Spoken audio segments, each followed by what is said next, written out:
Your turn again. तो आज की इस कहानी में आप देखने वाले हो कुछ ऐसे हरामी लोगों को जो लड़कियों का दूध निकाल लेते हैं, और ये सब कुछ वो कैसे कर लेते हैं और उस दूध का वो लोग क्या करते थे, यही हम आगे देखने वाले हैं। तो कहानी स्टार्ट होती है और हमें एक डॉक्टर दिखाई जाती है जो एक लड़की का ट्रीटमेंट कर रही होती है। तो वहाँ एक आदमी आता है। आदमी एक प्राइवेट गार्ड होता है जो अपने साथ लड़की को एक अंधेरे रूम में ले जाता है जहाँ पर उसके जैसी बहुत सारी लड़कियों को पहले से ही लाकर रखा गया था। उनकी हालत जानवरों से भी बदतर होती है और इन्हें एक छोटे से पिंजरे में बंद करके रखा जाता है। हम देखते हैं कि उनके ब्रेस्ट पर एक अजीब तरह की मशीन लगाई हुई थी जो जबरदस्ती उनका दूध निकालती थी। इस लड़की को बंद करने के बाद वो गार्ड एक दूसरी लड़की के पास जाता है और उसे उस जेल से निकाल कर जबरदस्ती इसका दूध निकालने लगता है, और जब वो उसका सारा दूध निकाल लेता है तो फिर उसे वापस जेल में बंद कर देता है। इस रात एक लड़की के पेट में बहुत जोर से दर्द होने लगता है और वो दर्द की वजह से शोर करने लगती है। ये चीज जब उसके बराबर वाली लड़की देखती है तो उसकी मदद करने की कोशिश करती है, पर वो भी पिंजरे में ऐसे बंद थी कि उसकी कोई मदद नहीं कर सकती थी।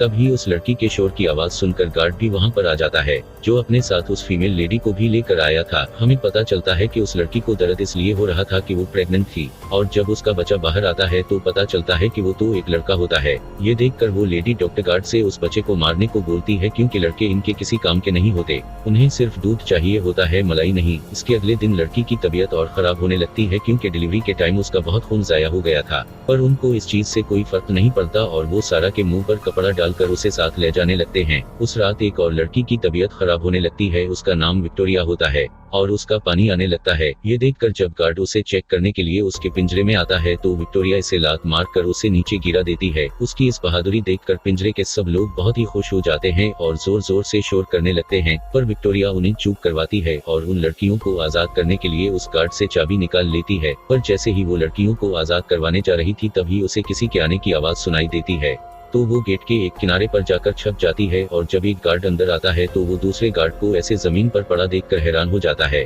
पर तभी विक्टोरिया इस जंजीर को उसके गले में फंसा देती है और दम घोंटकर उसे मार देती है। बाहर जाने से पहले वो उन लड़कियों को चाबी दे देती है और फिर वहाँ से बाहर निकलती है, और बाहर निकलकर इसे जो दिखाई देता है उसे देखकर वो हैरान हो जाती है क्योंकि एक गार्ड उस लड़की को मार रहा होता है जो अब इसे दूध देने के लायक नहीं होती। यहाँ से निकलकर विक्टोरिया आगे जाती है, पर आगे का मंजर तो और भी ज्यादा खतरनाक होता है, जहाँ पर वो देखती है कि बहुत सारी लड़कियों को जबरदस्ती एक जेल से बांध कर रखा गया था और इनकी बॉडी में वही दूध वाली मशीन लगाई जाती है जो जबरदस्ती उनकी बॉडी से दूध निकाल देती है। इसके लिए उन्हें तरह तरह के इंजेक्शन, ड्रग्स और टेबलेट्स भी दी जाती थी ताकि वो ज्यादा से ज्यादा दूध को प्रोड्यूस करे, और कम वक्त में ज्यादा दूध निकालने की वजह से उन लड़कियों की बहुत बुरी हालत हो गई थी। ये देखकर विक्टोरिया को एक बात तो समझ आ जाती है कि यहाँ पर तो कोई बड़ा गेम चल रहा है। आखिरकार वो लोग इस दूध का करते क्या हैं, ये चीज विक्टोरिया को भी समझ नहीं आती। यही इस मूवी का प्लॉट है जो आपको आखिर में पता चलेगा। खैर, ये देखकर सारा को एक बात और समझ में आ जाती है कि यहाँ के लोग लड़कों को इसलिए मार देते हैं क्योंकि लड़के उनके बिजनेस में काम नहीं आ रहे थे। यहाँ के बारे में और भी ज्यादा जानने के लिए विक्टोरिया एक दूसरे रूम में जाती है जहाँ पर सारा होती है, मगर इसने ऑलरेडी गार्ड को मार रखा था जो उसे यहाँ पर लेकर आया था, और यहाँ पर एक दूसरे को जिंदा देखकर वो बहुत खुश होते हैं। पर इतने में ही वहाँ पर वो फीमेल डॉक्टर आ जाती है जिसे देखते ही ये लोग दरवाजे के बैक साइड छप जाते हैं, और जैसे ही वो रूम के पास आती है तो ये लोग उसे पीछे से पकड़ लेते हैं और एक उसकी जबान काट देती है ताकि वो चीख ना सके, जिसके बाद वो इसे जबरदस्ती पकड़कर विक्टोरिया की जेल में बंद कर देते हैं। मतलब अब इस फीमेल डॉक्टर का भी दूध निकाला जाएगा जैसे इन लड़कियों का जबरदस्ती निकाला जाता था।